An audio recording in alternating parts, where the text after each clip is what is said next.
in 20 minutes on here to tell you what happened to me because I'm going to the gym, I'm going to do cardio, and I am going to do a yoga class. I am wearing my favorite new workout outfits.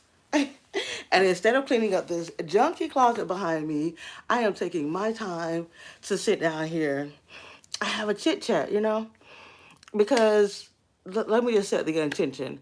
I think that all of our viewpoints are important, right? Can we get a little bit more body in this picture so I can look a little bit more, presentable to you guys? Yes, it is a mess in this closet. I shall tell you no lies here. I'm going to come to you as honestly as this closet is messy, okay?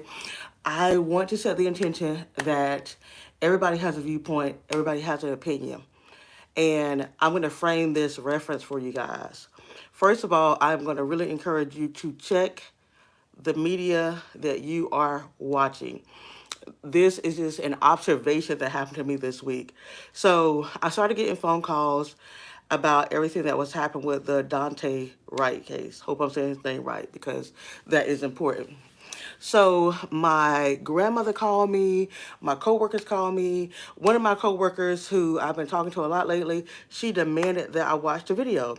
And I told her the same thing that I told my grandmother was that I am not watching any more videos. I'm not watching it. I am controlling the media that is coming to me because me, I feel things. And when that happened to George Floyd, I felt it so much that I went out there and I protested and I marched. And I do think that is important, but I think that change is really going to come from our legislation, right? I think that we have marched enough, we have protested enough, we have self-managed enough. We have got to demand legal federal reform, not state by state, but federal reform. In my case, I would like to see that if you wrongfully discharge your weapon and kill someone, the minimum sentence is 15 years. If you disarm your weapon against somebody who is not bearing or showing a weapon, threatening a weapon, you should face a minimum sentence of 15 years nationwide. I believe that that is the kind of reform that we need, not watching it replay over and over again and coming to us. So I don't know if you guys know or not, this is my channel, this is my life, and I feel like everybody's view is valuable. I'm just giving you a slice of my view. I do not watch the news, okay? Sometimes I read news articles and I dabble on both sides. I want to know what the headlines are. I want to see what both sides are saying because I do view this thing, and I know this is going to be a very controversial video, just like when the whole national pandemic came out. I was very controversial when I said, I'm going to survive this, we're going to survive this. This might be controversial. I believe that the media is a problem. I believe that you have the right to choose the media that you watch and that you trust and that you believe in, and that all facts should be checked, and that we have greatly blurred what a fact or what truth is in 2021. There's no doubt about that. Both sides know, no matter what you believe politically, that there is an issue and that this current system is not working. There's no disputing that. If you are a more spiritual person, you recognize that the ideology of fear is wreaking havoc over everything. Like, just a little case in point, dissector, people calling certain things unsafe or that being unsafe. I'll just take the idea of going to Mexico alone. People feel like that's unsafe. It's like, girl, who told you anything in life was safe? You know what I'm talking about? So that's just how I think about things. It is this idea that we know something is broken on both sides and that we don't have the answer, and that there is a problem with honesty and truth, and also that you should have the right but the higher intellect to critically think through what you are being infiltrated with. So this is my down to earth story. So everybody starts calling me about this case, right? And I don't talk about race relations with our allies or other people, because I did that last year when George Floyd passed or died, murdered, killed. I did it, and I did it till I was blue in the face. I was tired, I was exhausted, I was worn out. Girl, I feel like I was a part of George Floyd's family, okay? Okay, so I don't talk about it with our allies, period. No matter how close they are to me, I do not talk about it. So I was scrolling through my Instagram while I'm on the phone with an ally, and I was like, oh my God, it's still snowing in certain parts of the country. They're like, where's it snowing at? I was like, the part of the country where the guy got murdered, you know, wrongfully, once again by a police officer. And they were like, what? What are you talking about? Like, I haven't heard anything like that. I have no idea what you're talking about. All of a sudden, I went into a level 10, like, just, I was sick in my bed with allergies. My ear has been hurting me. I rose up out that bed, child. I rose up in full energy. It's like, this is what I'm talking about. This is what I'm talking about. Backtrack it 24 hours before or less than, when my grandmother was telling me to get informed about it, when my coworker was telling me to get informed about it. My coworker even sent me a video and demanded that I watch the video, and she says that it's ignorant not to watch. And I stand on the point that I told her, and I believe this: we are living in two Americas. We are being infiltrated with two different sets of information. On my social media, I follow travel, I follow luxury, weight loss, fitness. That's what I followed. But still, I knew about this. My coworker's like, it's everywhere. You can't not know. But here it is. Somebody else has no idea that this is going on because they, like me, don't watch the news. But why is it, even though we both don't watch the news, the information is still coming to me? It's still coming to me to tell me that I should be afraid, that I should be fearful, that I should manage my bodily actions so that I could be less threatening. I have a problem with that. And I think that more of us should have a problem with that. So my coworker was demanding that I watch the video because she said she was so glad that her kid's school brought it up, and that she was going to have her boys watch the video to teach them how to act if they were ever to be pulled over by the police. I have a problem with that. I know that that is our mentality, okay? That we should conduct ourselves so that we are less threatening. I have a problem with that as the spirit of trauma amongst young black and brown people, that we should always almost like micromanage ourselves to fit to somebody else's spirit of acceptability. And I take that back to like a slavery kind of mindset or a less than mentality. And I'll tell you why. It's the same idea of, oh, massa, if I work hard on the plantation, massa gonna accept me. Oh, massa, if I get the right to vote, you gonna accept me. Oh, massa, if we sit on these buses, you gonna accept me. Oh, massa, if I watch this video and I don't try to, get back at the police, you're not gonna kill me. It has never worked. I'm sorry. I'm sorry to break it to you. That ideology that we need to just take on, we being black people and brown people, need to take on more and more and more accountability. It's not working for us. And I can tell you why it's not working. Because our allies are not even getting the same message. They're not even getting a news flash. It's not even a part of their world. So here we are sitting here micromanaging everything about us, from our hair to our college degrees, to our neighborhoods, to our cars, to our luxuries, to our body language, to shaking the police officer's hand, and they don't even know. They're not getting the message clearly. There's no disputing that, because the guns keep getting fired off from the same, in this case, police department, police force, and it's not being reformed. They've had a whole year to push through some kind of reform, and what reform has come out of it?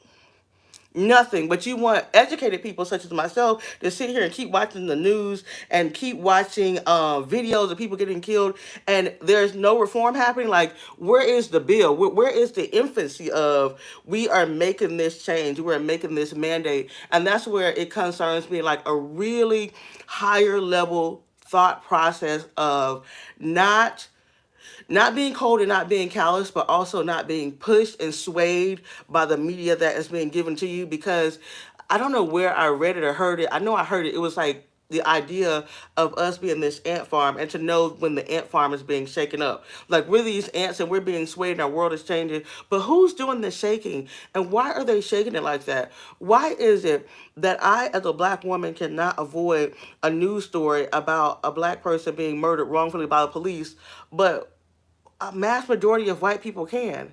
What? How is that possible? Like, y'all, I don't know. And I call this video, keeping it racial, because that's what I call it. Like, I have, like, an ally in my life, and they're like, oh, you always want to keep it racial. Or, well, they say that I keep it racial. So I always preface it by saying, okay, let's just go ahead and keep it racial. Let's just really acknowledge that we are 1000% living in two different Americas, two different states of reality, two different states of comfort, two different states of wealth, despite everything that was supposed to be equal. It is such a, and I hate, there's no other word to say it intelligently, it is such a mind fuck. It is an absolute mind fucking thing that the other side, or people that don't look like me, believe that we have the absolute tools. And on paper, it looks like that we have all the tools to be equal. But for some reason, the equality is still an issue for us, but not for them. Because on paper, they are saying that we have everything that we need to be just like them. Now, one thing I can say that did come out of watching all these videos and all this resurgence of race relations is the ideology of systemic racism. I'm very thankful for that term. That's a word that, or a term that I could never express so eloquently. So I'm very thankful of the ideology that we know that there is a such thing of systemic racism. I was trying to watch on Amazon this series Them. I wouldn't recommend it because I didn't like the supernatural side of it, but a lot of it is all about like neighborhood zoning and how that trickles down and to where lines are drawn for wealth, and taxation and school systems, and how you really can keep an entire population impoverished as long as they are zoned a certain way. So there's no dispute that there is some findings, and what I am learning is that a lot of our allies, they only rely on scientifically proven things. If you come too emotional, they will never hear you, they will never see you. But if you can come with the stats, like all of these different people that have been wrongfully murdered without a weapon present or the appearance of being a threat, and they're still killed, therefore we need to increase penalties on the people that do hold the gun. That might be more effective, and starting to get some of those baby legislations put in place so that we can start going that route. So, I said that a lot faster than I thought I would because girlfriend has just been like, this is my platform, this is my soapbox, and I will say it again, question your media, because I do have a problem with us, um, ethnic people being presented with the reminder that we're constantly under threat, under attack, under fire. I mean, it's not really new. Like when you talk to older people, like even my coworker who was like the man that I watched the video, her mom was like, "Girl, that's been going on, way back in my day. Y'all just got cell phones now. That's been happening, and it doesn't make it right. It doesn't make it justifiable. No, I'm not saying put your head under a rock or whatever, but choose the media that you are feeding into because it sucks just to always be, and my word is infiltrated. We are being infiltrated with just fear, fear, fear, fear. Be afraid. There's nothing you can do about it, and that the wheels of justice are slow. So there's something that we need to demand differently to see about change. So yeah, I know I'm looking kind of crazy. I drank some coffee today, which I never really do. I could have been using this time to clean out this closet, but no, like. Why not just come on here and get it all out, and hopefully seriously that you guys are staying safe, um and that you are able to find some peace in this crazy world that we live in. And a peace of mind is a beautiful thing.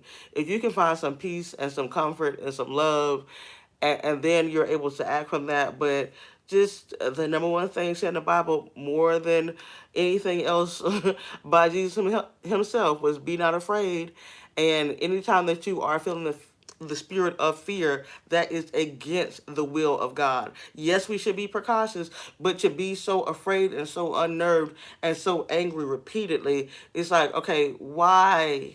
Why is that the energy? Why can't we change that? And if we can't change it, right? Because a lot of people feel like they just can't change it, then why are you still tuning into it? Because it's not entertaining.